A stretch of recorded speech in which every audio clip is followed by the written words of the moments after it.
सबसे पहले यहाँ उपस्थित आप सभी शहरवासियों को मेरी ओर से जोहार और बहुत बहुत आभार। यहाँ उपस्थित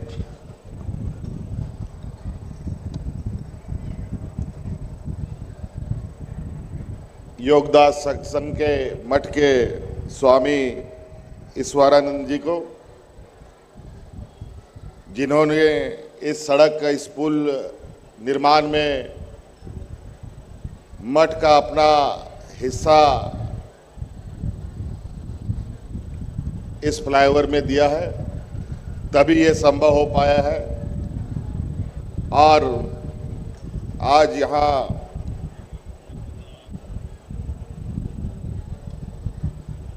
फादर को भी धन्यवाद दूंगा कि आज यहाँ हमें प्रोग्राम करने का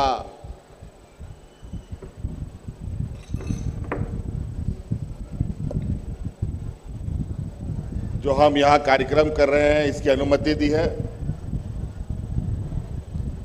और यहाँ हमारे केंद्रीय राज्य मंत्री, हमारे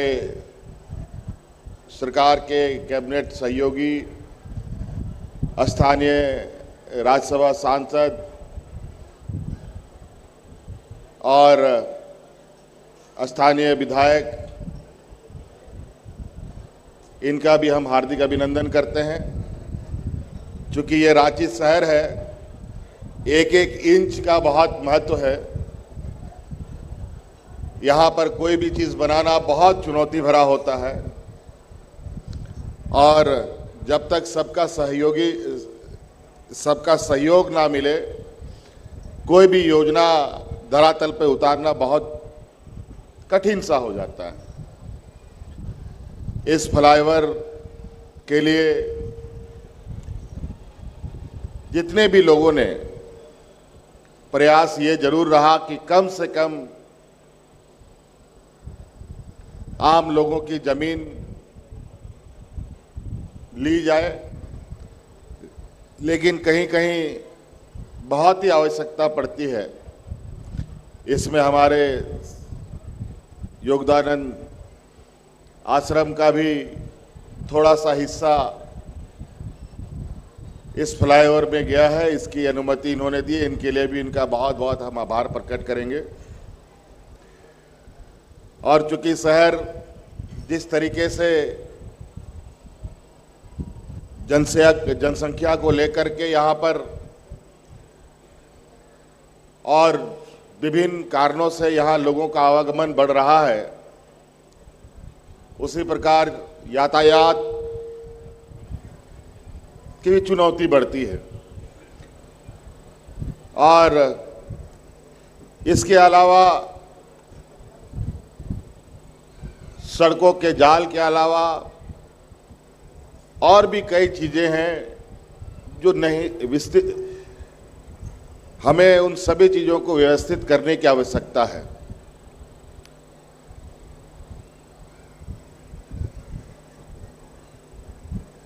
कई मायने में अगर हम देखें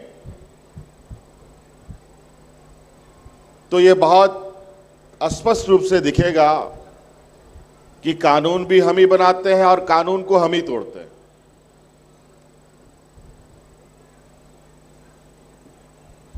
ये हमें कहीं ना कहीं बहुत स्पष्ट रूप से स्वीकार करनी चाहिए कि हमें भी अपने कर्तव्यों का निर्वहन करना चाहिए। आज चाहे साफ सफाई को लेकर हो, चाहे आवागमन को लेकर के हो, अपने गली मोहल्ले का विषय का बात हो, बहुत सारी ऐसी चीजें हैं जहां हम सब मिलकर के सभी की सहभागिता से चीजें सुधार सकते हैं। अभी आदरणीय राज्य मंत्री संजय सेठ जी ने कहा यहाँ रेलवे स्टेशन बनने हैं, सौंदर्यीकरण होने हैं, बहुत अच्छी बात है। यहाँ मंदिरों का जीर्णोद्धार होने हैं, बहुत अच्छी बात है। लेकिन कभी कभी हम अपने ही हाथों से कुछ ऐसा नुकसान कर बैठते हैं जिसका परिणाम भी हमें भुगतना पड़ता है। मैं शिकायत नहीं कर रहा हूँ, लेकिन पहाड़ी मंदिर में एक बहुत बड़ा गुनाह हम लोगों ने किया कि हाँ, वहाँ पर इतना बड़ा झंडा का खंबा हम लोगों ने गाड़ने का परमिशन दे दिया और उसमें झंडा लगाया, जिसकी वजह से आज पहाड़ी मंदिर खतरे में आ गया। आज क्यों नहीं फहराते हम वहां पर तिरंगा झंडा? इसीलिए हमें पूरे वैज्ञानिक रूप से चीजों को समझने जानने की आवश्यकता भी है कि कहां हमको क्या चीज करना चाहिए, उससे क्या नफा नुकसान होगा।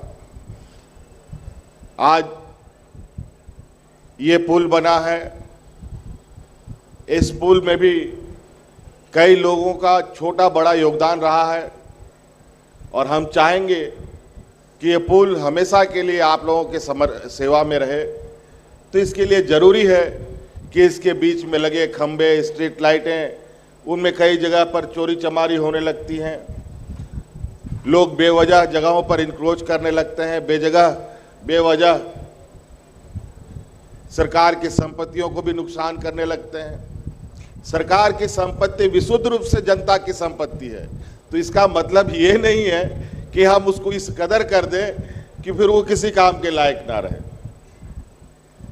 इसीलिए ये जरूरी है। और हम हर इस राज्य में अभी आप लोगों ने देखा कि रांची शहर में ही कई फ्लाईओवर प्रस्तावित हैं। अभी लगभग 2-2.5 किलोमीटर का ये फ्लाईओवर है। ये फ्लाईओवर आने वाला समय में 5 किलोमीटर से अधिक का होने जा रहा है। अभी एक ऐसा पुल हम लोग बना रहे हैं जो यहाँ सिरमतोली चौक के ऊपर जो बन रहा है, वो मुझे लग रहा है कि देश के इतिहास में रेलवे क्रॉसिंग में इस तरीके के फ्लाईओवर आपको शायद ही देखने को मिलेंगे। बहुत ही चुनौती भरा, लेकिन ये सारे कार्य, अब ये पुल आप देख रहे हैं, मात्र 2 साल या 2.25 साल के अंदर बना है। और मुझे लगता है 2-3 महीने के अंदर ये सिरमतोली रेलवे क्रॉसिंग भी आपके सेवा में आ जाएगा और 1.5 साल के अंदर ये दोनों फ्लाईओवर एक दूसरे से कनेक्ट होंगे और जो मेकन में चढ़ेगा वो सीधा कांटा टोली के पार जाएगा और जिसको बीच में उतरना है उसके लिए भी व्यवस्था होगी। तो हर एक आम नागरिकों की सुविधा अनुसार और आने वाले एक लंबे समय के सोच के हिसाब से और काफी प्रयास के उपरांत ये योजनाएं धरातल पे उतरी हैं। मुझे नहीं लगता है कि सुजाता चौक के पैरेलल में कोई दूसरा रेलवे क्रॉसिंग बनाने का कोई दूर दराज समय तक में कोई सोच भी नहीं था। लेकिन ना जाने कितने वर्षों से ये सुजाता फ्लाईओवर रेलवे क्रॉसिंग इस राज्य की जनता का सेवा कर रहा है। आखिर हर चीज़ का एक उम्र सीमा है।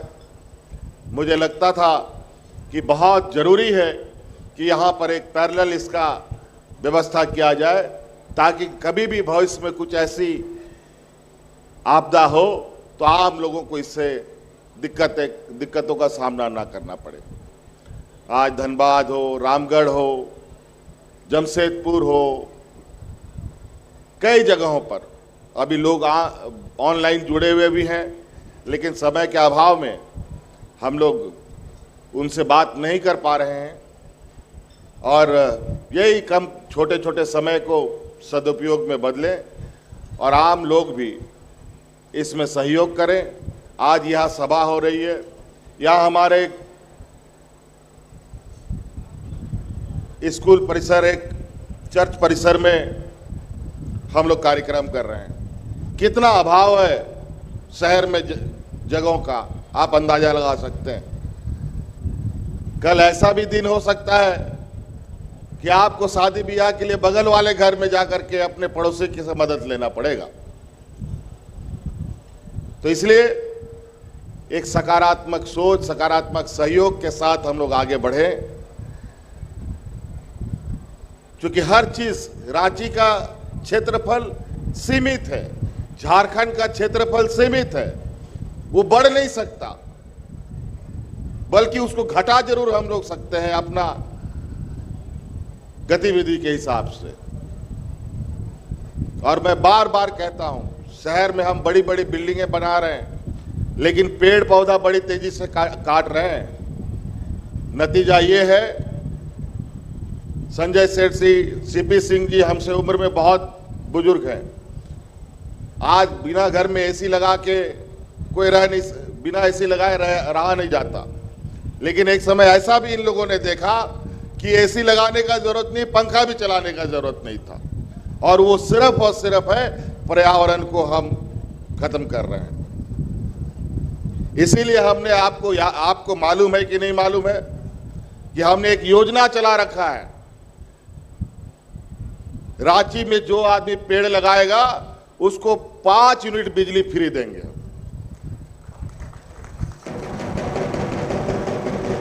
खैर 5 यूनिट तो अब खत्म हो गया, क्योंकि गरीबों को तो हम 200 यूनिट बिजली ऐसे ही फ्री कर दिया, और उनका बकाया बिजली भी फ्री कर दिया है, तब वो भी खत्म। लेकिन मैं चाहता हूं कि आप लोग ईमानदारी से, अब गेंदा का फूल लगाने से तो पर्यावरण ठीक हो नहीं सकता भाई, गुलाब का फूल लगाने से पर्यावरण नहीं सुधर सकता। नीम का पेड़ लगाइए, पीपल का पेड़ लगाइए, बड़ा बड़ा वृक्ष लगाइए और पर्यावरण को भी सुरक्षित रखिए, नहीं तो कल बहुत मुसीबतों का सामना करना पड़ेगा। अभी देखिए ये चर्च परिसर कितना खूबसूरत लगता है, अगर ये पेड़ पौधा सब काट दो तो कल ये परिसर कैसा दिखेगा आप अंदाजा लगा सकते हैं। ये बात जरूर है, सड़क के नाम पर, रेलवे लाइन के नाम पर अनगिनत पेड़ काटे जाते हैं, लेकिन लगाने के नाम पर खाली खाना पूर्ति होता है। इसीलिए हम सब लोग ये प्रण करें।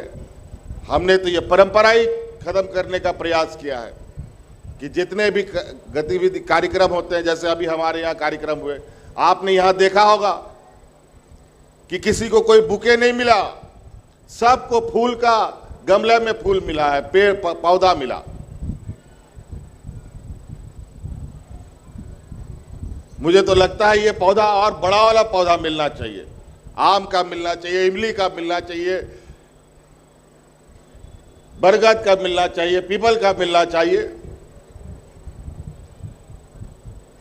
ये बुके दे करके क्या 500-1000 रुपए बर्बाद करो। ये छोटी छोटी चीजें बहुत बर्बादी का बड़ा कारण बनता है। आज संजय सेठ जी ने कहा, अभी सॉलिड वेस्ट मैनेजमेंट का उद्घाटन किया गया है। अब कूड़ा करकट शहर का गांव में नहीं लोग डालने देगा, बड़ी बार मारेगा गांव वाला लोग बता देते हैं। इसलिए हमें भी सतर्क रहना होगा।